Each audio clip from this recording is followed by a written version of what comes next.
ശ്രീ ഷാബു പ്രസാദ്, ശക്തമായ തിരിച്ചടി ഇന്ത്യ കൊടുത്തു, അതിൽ ഒരു തർക്കവുമില്ല. നമ്മളിനി ഏത് തരത്തിലുള്ള ആക്രമണങ്ങൾക്കും മിണ്ടാതിരിക്കുന്ന ഒരു നിലപാടായിരിക്കുകയില്ല എന്ന് രാജ്യം വ്യക്തമാക്കിയിട്ടുമുണ്ട്. പക്ഷേ ലോകരാഷ്ട്രങ്ങൾക്ക് മുന്നിൽ പാകിസ്ഥാൻ പുറത്തുവിടുന്ന സന്ദേശം മറ്റൊരു തരത്തിലാണ് എന്നുള്ളത് നേരത്തെ ശ്രീ കേണൽ ഡിന്നി പറഞ്ഞതുപോലെ തന്നെ ന്യൂയോർക്ക് ടൈംസ് പോലും ആഘോഷിക്കുന്നത് പാകിസ്ഥാന്റെ വിക്ടറി എന്ന തരത്തിലുള്ള വാർത്തകളൊക്കെയാണ്. ഇന്ത്യയുടെ മാധ്യമങ്ങൾ വലിയ ഹൈപ്പ് കൊടുത്തു, ഇതിൽ കിട്ടിയ വിജയം എന്ന തരത്തിലൊക്കെ വരുന്നു. പാകിസ്ഥാൻ പുറത്തേക്ക് കൊടുക്കുന്ന ചിത്രം അതാണ്. സ്വാഭാവികമായിട്ടും ഇപ്പോൾ ഷഹബാസ് ഷെരീഫിന്റെ വായിൽ നിന്ന് വന്നുപോയ ഒരു കാര്യമാണ്, അറിയാതെ സമ്മതിച്ചു പോയ ഒരു കാര്യമാണ് നൂർഖാൻ വിമാനത്താവളത്തിൽ ഇന്ത്യ തിരിച്ചടി കൊടുത്തു എന്നുള്ളത്. പക്ഷെ പാകിസ്ഥാൻ പുറത്തേക്ക് പ്രൊജക്റ്റ് ചെയ്യുന്നത് ഞങ്ങൾ വിജയിച്ചിരിക്കുന്നു എന്നുള്ള കാര്യമാണ്. അതുകൊണ്ട് തന്നെ എന്തെങ്കിലും തരത്തിലുള്ള ഒരു തിരുത്തൽ ഈ അവകാശവാദം മുഴക്കുന്ന പാകിസ്ഥാൻ തിരുത്താൻ തയ്യാറാകുമോ? അവർ ഭീകരവാദത്തിന് പിന്മാറുമോ? ഒരു പക്ഷേ ഒരല്പം കഴിഞ്ഞ ശേഷം ഈ വന്നിരിക്കുന്ന നാണക്കേടിന് ഒരു പ്രതികാരം നടത്താൻ തുനികില്ലേ പാകിസ്ഥാൻ? ഇതൊക്കെ ഇന്ത്യ ആന്റിസിപ്പേറ്റ് ചെയ്യുന്നുണ്ടാവുമോ? ഇപ്പോൾ നോക്കൂ അപർണ, പാകിസ്ഥാന് ഈ ഇന്ത്യ വിരുദ്ധ വികാരമില്ലാതെ അവർക്ക് ജീവിക്കാനാവില്ല. സത്യത്തിൽ അവരുടെ ജീവവായുവാണത്. അതില്ലെങ്കിൽ അവർ കരയ്ക്ക് പിടിച്ചിട്ട മീനിനെ പോലെയാണ്. അല്ലാതെ പ്രത്യേകിച്ചൊന്നും പാകിസ്ഥാൻ്റെ എക്സിസ്റ്റൻസിനെ ന്യായീകരിക്കാൻ മറ്റൊന്നുമില്ല അവർക്ക്. അവരുടെ ഒരു ദേശീയ പാരമ്പര്യമോ കൾച്ചറോ അങ്ങനത്തെ കാര്യങ്ങളൊന്നുമില്ലാത്ത ഒരു പരാജയപ്പെട്ട രാജ്യത്തിനെ സംബന്ധിച്ചിടത്തോളം എപ്പോഴും ഒരു ശത്രുവിനെ കാണിച്ച് ഭയപ്പെടുത്തി ജനങ്ങളെ പേടിച്ചും പേടിപ്പിച്ചും മാത്രമേ നിലനിൽക്കാൻ കഴിയുകയുള്ളൂ.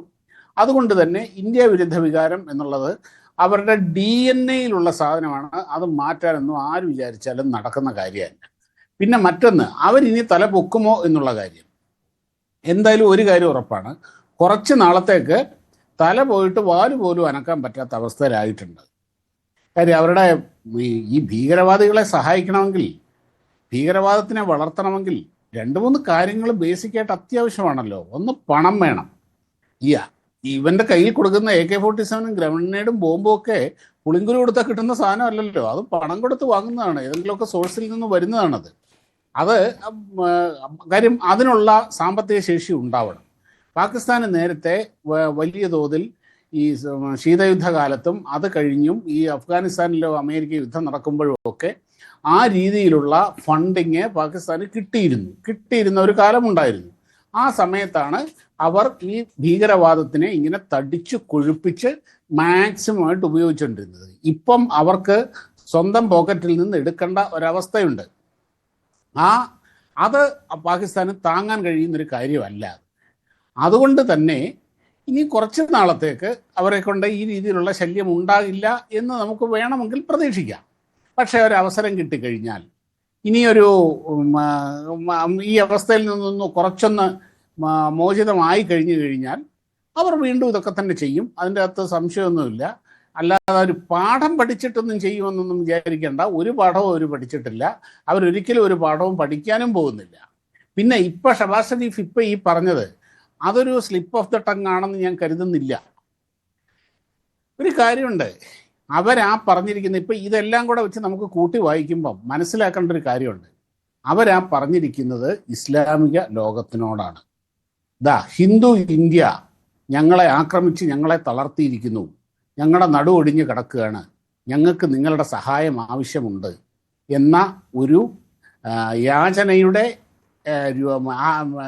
ഒരു യാചനയാണ് സത്യത്തിൽ ഈ പറഞ്ഞ ഇന്നത്തെ ഇവരുടെ ഈ പ്രസ്താവനയിലുള്ളത്. ഇവിടുത്തെ നമ്മുടെ ബേസിക് ഇൻഫ്രാസ്ട്രക്ചർ എല്ലാം തകർത്തു, ഇസ്ലാമിക് ബോംബ് അപകടത്തിലാണ് ഈ രീതിയിൽ. അപ്പോൾ ഈ എന്ന പോലെ ഇസ്ലാമിക രാജ്യങ്ങളിൽ നിന്ന് സഹായം വരും എന്ന ഒരു കാര്യം അവർക്ക് ഏതെങ്കിലും രീതിയിൽ അങ്ങനെ ഒരു എക്സ്റ്റേണൽ ഹെൽപ്പിൻ്റെ ആവശ്യമുള്ള സമയം അതിനുവേണ്ടി ഇറക്കിയ ഒരു നമ്പർ ആയിരിക്കണം. അല്ലാതെ അങ്ങ് പറഞ്ഞു പോയി എന്നൊന്നും വിശ്വസിക്കാൻ തോന്നുന്നില്ല. എത്ര നെറേറ്റീവുകളാണ് ഒരേ സമയം അവർ ഇറക്കുന്നതെന്ന് നോക്കൂ.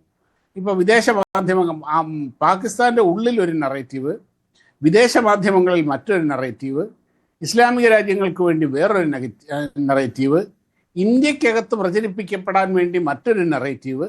ഇതാണിപ്പോൾ അവർ ചെയ്തുകൊണ്ടിരിക്കുന്നത്. ഈ സാധനം ഇപ്പം വിദേശ രാജ്യങ്ങളിൽ അവർ പറയുന്നത് പാകിസ്ഥാൻ വലിയ വിജയം നേടി, അവരുടെ ഇന്ത്യയുടെ റഫാൽ ബോംബ് വെടിവെച്ച് വീഴ്ത്തി, ഡൽഹിയും നമ്മുടെ ഇവിടുത്തെ ആനത്താവളം അടക്കം ഞങ്ങൾ ആക്രമിച്ചു. ഇതൊക്കെ വിദേശ മാധ്യമങ്ങൾ ആഘോഷിക്കുന്നു. പക്ഷെ ഇത് ഒരു കാര്യം നമ്മൾ മനസ്സിലാക്കണം, ഇത് ഈ 21-ാം നൂറ്റാണ്ട് 25 വർഷം പിന്നിടുന്ന കാലത്താണ് നമ്മൾ ഈ നിൽക്കുന്നത്. എത്ര കാലം ആൾക്കാരെ ഇല്ലാത്തത് പറഞ്ഞ് പറ്റിക്കാൻ പറ്റും? കുറച്ച് കാലമല്ലേ പറ്റുള്ളൂ. അതുകൊണ്ട് ഇതൊക്കെ പുറത്തു വന്നുകൊണ്ടേ, യാഥാർത്ഥ്യം എന്താണെന്ന് പുറത്തു വന്നുകൊണ്ടേ ഇരിക്കുകയാണ്. അവർക്ക് കിട്ടിയ പണിയുടെ ആഴം ഇപ്പോഴും നമുക്കറിയാവുന്നതിനേക്കാളൊക്കെ പല മടങ്ങായിരിക്കും എന്ന് തന്നെയാണ് ഞാൻ വിശ്വസിക്കുന്നത്. പിന്നെ ഇവരുടെ ഈ ന്യൂക്ലിയർ ബ്ലാക്ക് മെയിലിങ്ങിൻ്റെ കാര്യം, ഒരു കാര്യം ഞാൻ പറയാം, അവർക്ക് ആണവ ശേഖരമുണ്ട്. പക്ഷേ പ്രയോഗിക്കാൻ പറ്റിയ ഒരു ആണവായുധം അവർക്കുണ്ട് എന്ന് എനിക്ക് വിശ്വാസമില്ല. നേരത്തെയും ഉണ്ടായിരുന്നില്ല, ഇപ്പോഴും ഇല്ല. ആണവശേഖരമുണ്ട്, പലയിടത്തുനിന്ന് കള്ളക്കടത്തിക്കൊണ്ടുവന്നതും അങ്ങനെ ബ്ലാക്ക് മാർക്കറ്റിൽ നിന്ന് വാങ്ങിയതുമായ യുറേനിയവും പ്ലൂട്ടോണിയവും ഒക്കെ അവരുടെ കയ്യിലുണ്ട്. പക്ഷേ അതിനെ ഒരു ആയുധമാക്കി മാറ്റാൻ, ഒരു ബോംബാക്കി മാറ്റുക എന്ന് പറയുന്നത് ചില്ലറ പണിയൊന്നുമല്ല. അതൊന്നും അങ്ങനെയുള്ള ടെക്നോളജിയൊന്നും ഇങ്ങനെയൊന്നും കള്ളക്കടത്തിക്കൊണ്ടും ഒളിച്ചു കടത്തിക്കൊണ്ടും പോക്കറ്റിലിട്ടുകൊണ്ടൊന്നും പോരാൻ പറ്റില്ല. അത് കോട്ടയം പുഷ്പനാഥിൻ്റെയൊക്കെ നോവലിലേ പറ്റുള്ളൂ. യാഥാർത്ഥ്യത്തിൽ അങ്ങനെയൊന്നും നടക്കുന്ന കാര്യമല്ല. ആണവശേഖരം അവർക്കുണ്ട്, ആണവശേഖരമുണ്ട്. ആ ആണവശേഖരത്തിന് പണി കിട്ടിയിട്ടുമുണ്ട് എന്ന് തന്നെയാണ് നമ്മൾ മനസ്സിലാക്കേണ്ടത്. ഇനി അവരുടെ കയ്യിൽ ബോംബ് ഉണ്ടായിരുന്നു എന്ന് വിചാരിക്കുക, ബോംബ് ഉണ്ടായിരുന്നു എന്ന് തന്നെ വിചാരിക്കുക. ഇതുപോലെ യാതൊരു ലോക സമൂഹത്തിനോട് ഉത്തരവാദിത്വമില്ലാത്ത ഒരു തെമ്മാടി ഭീകര രാഷ്ട്രം പ്രയോഗിക്കാൻ പറ്റിയ ഒരു ബോംബ് ഉണ്ടായിരുന്നു എങ്കിൽ അവർ ഇതിനകം പ്രയോഗിച്ച് കഴിഞ്ഞിരിക്കും. അത് ചെയ്തിരും. വരുംവരായികളെ പറ്റിയുള്ള ഒരു ചിന്തയവർക്ക്, അതൊക്കെ ഉള്ള വിവേകമതികൾക്കാണ് ഈ വരുംവരായികളെ പറ്റിയുള്ള ചിന്തകൾ. നാളത്തെ ലോകത്ത് എന്ത് സംഭവിക്കും, ഞങ്ങളിപ്പോൾ ഒരു ബോംബിട്ട് കഴിഞ്ഞാൽ ഇന്ത്യ തിരിച്ചു ബോംബിടും, അത് പിന്നെ ഒരു ലോകയുദ്ധമായി വളരും, അത് വലിയ മാനവരാശിക്ക് വലിയ ഭീഷണിയാകും. ഇങ്ങനെയൊക്കെ ചിന്തിക്കാനുള്ള വിവേകം വേണ്ടേ? അത് ഈ തെമ്മാടി രാഷ്ട്രങ്ങൾക്ക് പറഞ്ഞിട്ടുള്ള കാര്യമല്ല. അതൊന്നും അങ്ങനെയുള്ള വിവേകമൊന്നും അവന്റെ കയ്യിൽ പ്രയോഗിക്കാൻ. പക്ഷേ ശ്രീ ഷാബു പ്രസാദ്, ഇതിനകത്ത് പാകിസ്ഥാന്റെ ആഭ്യന്തര വിഷയങ്ങളിൽ ചില മാറ്റങ്ങൾ നടക്കുന്നത് അസീം മുനീറുമായിട്ട് ബന്ധപ്പെട്ട് നാഷണൽ സേവിയർ എന്നൊക്കെ പറഞ്ഞിട്ട് വലിയ തരത്തിലുള്ള ഫ്ലക്സ് ബോർഡുകളൊക്കെ ആ രാജ്യത്ത് ഉയരുന്ന സമയമാണ്. ആ തരത്തിൽ വലിയ ഒരു ജനപ്രീതി ആർമിക്ക്, മിലിറ്ററിക്ക് ആ രാഷ്ട്രത്തിൽ ഉണ്ടായിരിക്കുന്നു. നമുക്കറിയാം, ഈ 99 കാർഗിൽ യുദ്ധത്തിന് ശേഷം പർവേസ് മുഷാറഫിന് ഉണ്ടായ തരത്തിലുള്ള ഒരു ജനപ്രീതി പിന്നീട് പട്ടാളം ഭരണം പിടിച്ചെടുത്തതുപോലെയുള്ള ഒരു കാര്യമൊക്കെ ഉണ്ടായേക്കാം. ആ തരത്തിൽ ഒരുപക്ഷെ ആ ചരിത്രം റിപ്പീറ്റ് ചെയ്യുന്ന തരത്തിലുള്ള ചില പൾസുകൾ പാകിസ്ഥാനിൽ നിന്ന് പുറത്തേക്ക് വരുന്നു. വിദേശ മാധ്യമങ്ങൾ, ന്യൂയോർക്ക് ടൈംസ് അടക്കം റിപ്പോർട്ട് ചെയ്യുന്നത് അതാണ്. അതായത് അവിടെ സംഭവിക്കുന്നത്, ഞങ്ങൾ കൃത്യമായ ഒരു വഴിയിലൂടെ പോയി, ഞങ്ങൾക്ക് ഇതുമായി മുന്നോട്ട് പോകാം, അതിനൊപ്പമാണ് ജനങ്ങൾ എന്ന് പാകിസ്ഥാൻ പുറത്തേക്കൊരു മെസ്സേജ് വിടുന്നു. അതായത് എന്തെങ്കിലും തരത്തിലുള്ള തിരിച്ചടി കിട്ടിയിട്ടില്ല, തിരിച്ചടി ആണല്ലോ ഞങ്ങൾ തിരുത്തുക എന്ന് ഒരു മെസ്സേജ് പാകിസ്ഥാൻ പുറത്തേക്ക് വിടുമ്പോൾ അത് നമ്മൾ കുറച്ചുകൂടി ജാഗരൂകരായിട്ടിരിക്കാൻ നിർബന്ധിതമാക്കുന്നുണ്ടോ എന്നാണ് ചോദ്യം. അല്ല, നമ്മൾ ഇനി കുറച്ചുകൂടെ ജാഗരൂകരാവേണ്ട അവസ്ഥയല്ല. നമ്മൾ ആ ജാഗരൂകത അറ്റ് ഇറ്റ് സ്പീക്കാണിപ്പോൾ. കാര്യം ഇവനെ കുടിച്ച വെള്ളത്തെ വിശ്വസിക്കാൻ കൊള്ളില്ല. പാകിസ്ഥാനിൽ എന്ത് വേണമെങ്കിൽ സംഭവിക്കാം. അവിടുത്തെ ജനാധിപത്യം എന്ന് പറയുന്നത് ഈ ചരിത്രം കണ്ട ഏറ്റവും വലിയൊരു തമാശയാണ് പാകിസ്ഥാനിലെ ജനാധിപത്യം എന്ന് പറയുന്നത്. അവിടുത്തെ ആർമി തീരുമാനിക്കും നീ എത്ര കാലം ഇവിടെ ഭരിക്കണം, എന്ത് ചെയ്യണം എന്നുള്ളത്. ഒരൊറ്റ തെരഞ്ഞെടുക്കപ്പെട്ട പ്രധാനമന്ത്രി അവിടെ നേരെ ചൊവ്വേ മരിച്ചിട്ടുണ്ടോ അപർണ? നേരെ ചൊവ്വേ ചത്ത ഒരൊറ്റ പ്രൈം മിനിസ്റ്റർ അവർക്കുണ്ടോ? ഒന്നുകിൽ തൂക്കിക്കൊന്നു, അല്ലെങ്കിൽ രാജ്യത്തൊന്ന് ഓടിച്ചു, എവിടെങ്കിലുമൊക്കെ കിടന്ന് പുഴുവരിച്ച് ചത്തു. ഇങ്ങനെയൊക്കെയല്ലേ സംഭവിച്ചിട്ടുള്ളൂ അവിടുത്തെ ഭരണാധികാരികളുടെ എല്ലാ അവസ്ഥ. അങ്ങനെയുള്ളൊരു രാജ്യത്ത് എന്ത് വേണമെങ്കിലും, അങ്ങനെയുള്ളൊരു അയൽക്കാരെന്ന് പറഞ്ഞു കഴിഞ്ഞാൽ വലിയ പ്രശ്നമാണെന്നേ, വലിയ പ്രശ്നമാണ് അങ്ങനെയുള്ള അയൽക്കാർ. അതുകൊണ്ട് തന്നെ നമ്മൾ മാക്സിമം അതിൻ്റെ ആ വിജിലൻ്റോടുകൂടി തന്നെയാണ് ഇരിക്കുന്നത് എന്ന് തന്നെയാണ് മനസ്സിലാക്കേണ്ടത്. എന്ത് വേണമെങ്കിൽ സംഭവിക്കാം എന്നുള്ള അവസ്ഥ.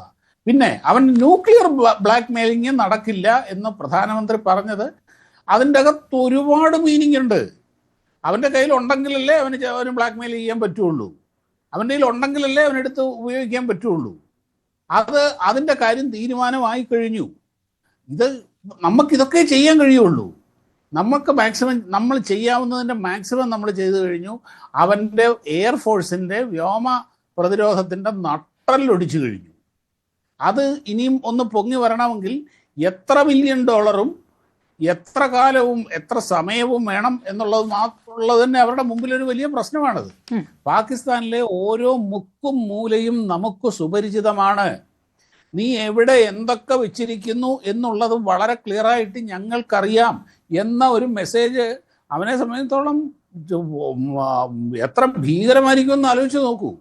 ഏത് പാതിരാത്രിയിലും എവിടെയും ഏത് മൂലയ്ക്കും ഞങ്ങൾ കടന്നു വരും എന്ന് ഇന്ത്യ വളരെ ക്ലിയറായിട്ട് പറയുകയല്ല, കാണിച്ചു കൊടുക്കുകയാണ് ചെയ്തത്. നോക്കൂ, ഈ സത്യത്തിൽ ഈ കോൺഫ്ലിക്റ്റ് തുടങ്ങിയതിന് ശേഷം ഇന്ത്യയുടെ ഭാഗത്തു നിന്നുണ്ടായ വാക്കുകൾ ഓരോരുത്തരും ഉപയോഗിച്ചിട്ടുണ്ട്. എത്ര മിനിമം വാക്കുകൾ ഉപയോഗിച്ചുകൊണ്ട്, മിനിമം വാക്കുകൾ, അത് എത്രത്തോളം അളന്നു തൂക്കിയാണ് ഓരോ വാക്കുകളും പറയുന്നത്. പക്ഷെ പ്രവൃത്തി എന്ന് പറയുന്നത് എന്താണ്? ആ കൊടുത്തിരിക്കുന്ന നമ്മുടെ പ്രവർത്തികളിൽ കൂടെ വളരെ കൃത്യമായ മെസ്സേജ് അവർക്കും കൊടുത്തിട്ടുണ്ട്, ലോകത്തിനും കൊടുത്തിട്ടുണ്ട്. ലോകത്തിന് കൊടുത്തിരിക്കുന്ന മെസ്സേജ് അതാണ്, ഇന്ത്യയോട് കളിക്കരുത് എന്ന് തന്നെയാണ്.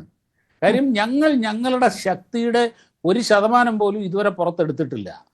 അത് എടുത്തു കഴിഞ്ഞാൽ ഞങ്ങളെ കൊണ്ട് അത് എടുപ്പിക്കരുത്, ഞങ്ങൾക്ക് അതിൻ്റെ അകത്ത് താല്പര്യമില്ല, പക്ഷെ ഞങ്ങളെ കൊണ്ട് അതിന് നിർബന്ധിതരാക്കരുത്.